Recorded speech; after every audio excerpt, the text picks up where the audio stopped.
తెలంగాణ రాష్ట్ర రాజకీయాలలో మరోసారి ఎన్నికల నగారా మోగింది. ముఖ్యంగా ప్రతిష్టాత్మకమైన జూబ్లీహిల్స్ అసెంబ్లీ నియోజకవర్గానికి సంబంధించిన ఉప ఎన్నిక షెడ్యూల్ను కేంద్ర ఎన్నికల సంఘం అధికారికంగా ప్రకటించింది.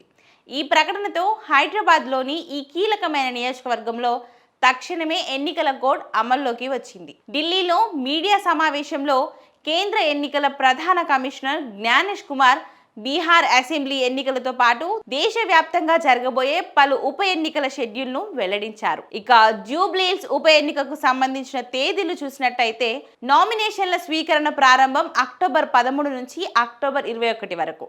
నామినేషన్ల ఉపసంహరణకు చివరి తేదీ అక్టోబర్ 24, 2025. ఇక పోలింగ్ తేదీ నవంబర్ 11. అలాగే ఫలితాలు కౌంటింగ్ ప్రకటన నవంబర్ 14న.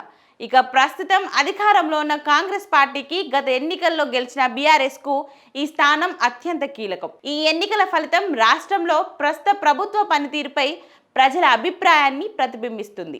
ఇప్పటికే కాంగ్రెస్ నాయకత్వం జూబ్లీహిల్స్ అభ్యర్థి ఎంపికపై సుదీర్ఘ కసరత్తు చేసి 4 కీలక నేతలతో కూడిన సంక్షిప్త జాబితాను ఏఐసీసీకి పంపింది.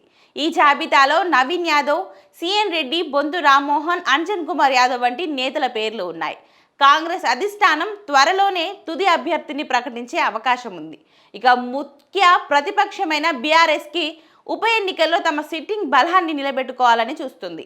ఈ నేపథ్యంలో మాగంటి గోపీనాథ్ భార్య మాగంటి సునీతకు టికెట్ను కేటాయించింది. ఇక మరోవైపు బీజేపీ కూడా ఇక్కడ తమదైన శైలిలో పోటీని పెంచేందుకు సమాయత్తం అవుతుంది. అభ్యర్థి ఎంపిక కోసం ఓ కమిటీని ఏర్పాటు చేశారు. ఇలా జూబ్లీహిల్స్లో త్రిముఖ పోరు ఉండే అవకాశం ఉంది.